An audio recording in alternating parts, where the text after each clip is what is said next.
শ্রাবণ মাসের ২৯ সন্ধে। রাজরাজেশ্বর ও রাজরাজেশ্বরী কৈলাস শিখরে বসিয়া রাজধর্ম বিষয়ক কথোপকথন করিতেছিলেন। এমন সময় শ্রী গণেশ সেখানে উপস্থিত হইয়া পিতা ও মাতাকে প্রণাম জানাইয়া পিতা রাজরাজেশ্বর শিবকে বলেন, পিতা, আজ আমি আপনার নিকট এসেছি একটি অন্য প্রশ্নের উত্তর খুঁজতে। সেই প্রশ্নটি হলো, বহুল প্রচলিত একটি কথা হলো, ভিখারি রাজা হয় আর রাজাই ভিখারি হয়। অর্থাৎ আজ যে ভিখারি, কাল সে রাজা হতে পারে। আবার আজ যে রাজা, কাল তাকে ভিখারির মতো জীবনযাপনও করতে হতে পারে। কিন্তু পিতা, আমার প্রশ্ন হলো, আজ যে রাজা, কাল তো সে ভিখারি না হয়ে মহারাজাও হতে পারে। আর যদি তা হয়, তবে তার জন্য তাকে কি কি নীতি পালন করা উচিত, যাতে কালচক্রের আবর্তনেও কোনোভাবেই তাকে আর নিম্নগামী হওয়ার বা নিম্ন পদে যাওয়ার কোনো দরকার হবে না? প্রত্যুত্তরে রাজরাজেশ্বর শিব বলেন, কালচক্রের আবর্তন সত্য এবং সেই আবর্তনে সকলেই তার প্রাপ্য স্থান লাভ করবে, এও সত্য। কালচক্র সর্বদা আবর্তমান, তাই সময়ের চাকা ঘুরে ঘুরে সকলকে তার নিজ নিজ কৃতকর্ম অনুযায়ী সঠিক স্থানে বা সঠিক গন্তব্যে পৌঁছে দেয়। এটাই হলো সময় দেবী মোহিনীর মহিমা। তাই সময় যেমন আজকের রাজাকে কাল ভিখারি বানাতে পারে, তেমনি আজ যে রাজা, কাল সে মহারাজার পদও অবশ্যই লাভ করতে পারে। আর সেই স্থান অর্থাৎ রাজা থেকে মহারাজার স্থানে উত্তীর্ণ হতে গেলে অহংকার শূন্য, সুশক্তি আবেশিত, উচ্চাকাঙ্ক্ষা একান্তই জরুরি। নিজেকে অহংকার শূন্য করতে না পারলে তার উন্নতি অসম্ভব। কারণ অহংকারের ভার এতই বেশি যে সে কখনোই কাউকে উন্নতির পথে যেতে দেয় না। বা এও বলা যায় যে অহংকারকে সঙ্গী করে কেউ কখনো ঊর্ধ্বগামী হতে পারে না। অহংকারই হলো পতনের মূল কারণ। তাই কখনো যদি কোনো রাজা তার রাজত্ব ও সম্পদ সম্পর্কে অহংকারী হয়ে ওঠে, তখন তার এই অহংকার আসুরকে বিনাশ করার জন্য সময় দেবী তাকে রাজা থেকে ভিখারি অবস্থায় নিয়ে এসে দাঁড় করান। তাই রাজা থেকে মহারাজার পদে উত্তীর্ণ হতে গেলে প্রথম শর্তই হলো নিজেকে অহংকার শূন্য করা। এবার আসি দ্বিতীয় শর্ত, সুশক্তি আবেশিত হওয়ার কথায়। অধিক ক্ষমতা, অধিক শক্তি যে কোনো কাউকে দুটো পথে চালিত করে।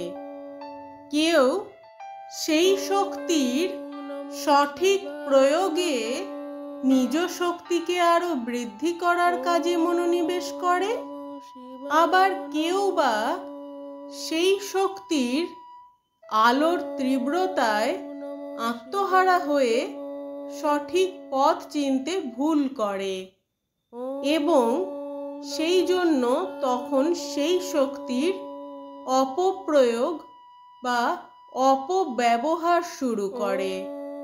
যে কোনো শক্তিরই অযথা ব্যবহার বা অধিক পরিমাণে অপপ্রয়োগ করতে থাকলে তা যেমন খুব সহজেই নিঃশেষ হয়ে যায়, তেমনি রাজশক্তিও তো এর অন্যথা নয়।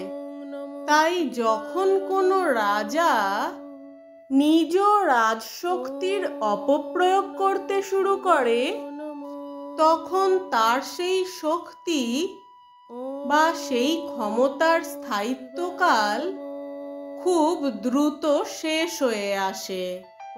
আসলে যখনই কোনো শক্তির সাথে অহেতুক উগ্রতা মিশ্রিত হয়ে যায়, তখনই সেই শক্তি রূপান্তরিত হয় অপশক্তিতে।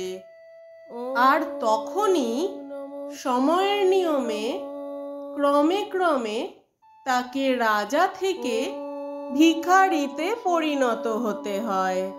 তাই নিজ সত্তাকে সর্বদা সুশক্তি আবেশিত রাখা অত্যন্তই প্রয়োজনীয়। কারণ সুশক্তি আবেশিত কেউ তার শক্তিকে সর্বদা সঠিক প্রয়োগ করতে সক্ষম হয়, আর তার শক্তিতে কোনো রকম কুপ্রভাব না থাকার কারণে বা তার শক্তি কোনো প্রকার কুশক্তি না হওয়ার কারণে সেই শক্তি ধীরে ধীরে রূপান্তরিত হয় মহাশক্তিতে এবং সেই রাজাও ক্রমে ক্রমে মহারাজা হয়ে ওঠে। এবার বলবো তৃতীয় শর্ত, উচ্চাকাঙ্ক্ষার কথা।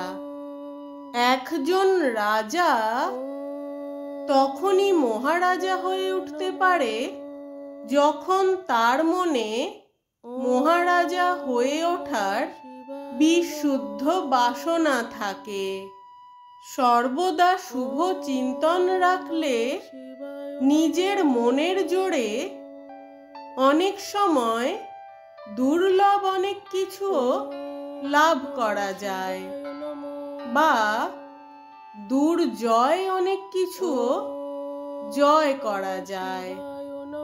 তাই যে রাজা তার বিশুদ্ধ চিত্তে রাজা থেকে মহারাজা হওয়ার আকাঙ্ক্ষা রাখে, জয়ের সময় ঘড়িও তার হাতে বাঁধা পড়ে। অন্যদিকে যে রাজার কোনো প্রকার বিশুদ্ধ উচ্চাকাঙ্ক্ষাই থাকে না, উন্নতির শিখরে আরোহণ এদের জন্য হয় এক অত্যন্ত অসম্ভব কার্য। এরা সাধারণত নিজেদের সীমিত গণ্ডির মধ্যে নিজেদের শক্তি দেখিয়ে স্বাচ্ছন্দ্যের জীবনযাপনেই অভ্যস্ত হয়ে থাকে, আর একটি সীমানা রেখা নিজেদের চারিদিকে টেনে রাখার কারণে এরা তার বাইরের বেশি কিছু জানতেই পারে না, যে কারণে বাকি দুনিয়া অনেক এগিয়ে যায়। কিন্তু এরা তখনও নিজেদেরকে রাজা ভাবতে থাকে।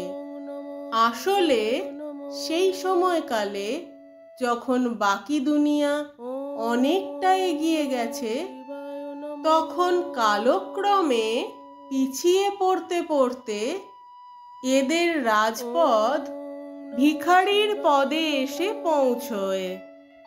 তাই উন্নতির শিখর ছুঁতে সঠিক পথে উচ্চাকাঙ্ক্ষা রাখা পরম প্রয়োজনীয়। তবে এক্ষেত্রে তোমায় আরো একটা কথা বলে রাখি গণেশ। এতক্ষণ তো বললাম রাজা থেকে মহারাজা আর রাজা থেকে ভিখারি হওয়ার কথা। তবে এবার সংক্ষেপে ভিখারি থেকে রাজা হওয়ার বিষয়ে কথা বলবো। অনেক সময় দেখবে গণেশ, অনেক গরিব রাজা হওয়ার স্বপ্ন দেখে, বা তারা মনে প্রাণে নিজেদেরকে রাজা রূপে দেখতে চায়। আর এর জন্যে অনেকেই তাদের নিয়ে তামাশা করে।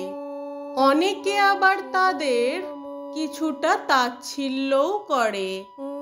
কিন্তু সব গরিব তো রাজা হওয়ার স্বপ্ন দেখে না, বা রাজা হওয়ার কথাও ভাবে না। তবে যদি কেউ নিজের গরিব অবস্থায় থেকে নিজেকে রাজা স্থানে নিয়ে যাওয়ার স্বপ্ন দেখে, তবে এটা জানতে হবে যে ঐশ্বরিক শক্তি অবশ্যই তার জন্য ভবিষ্যতে তেমন কিছু পরিকল্পনা করে রেখেছেন। সেই কারণেই তার মনে এমন পরিকল্পনার আভাস আসছে, বা সে তেমন কোনো পরিকল্পনার ইঙ্গিত পাচ্ছে। তাই চারিপাশের সকলে তাচ্ছিল্য করলেও নিজের মনের ভালো ভাবনাকে কখনোই ছোট করে দেখা উচিত নয়, কারণ তা হতেই পারে ঐশ্বরিক শক্তির প্রেরিত কোনো বার্তা।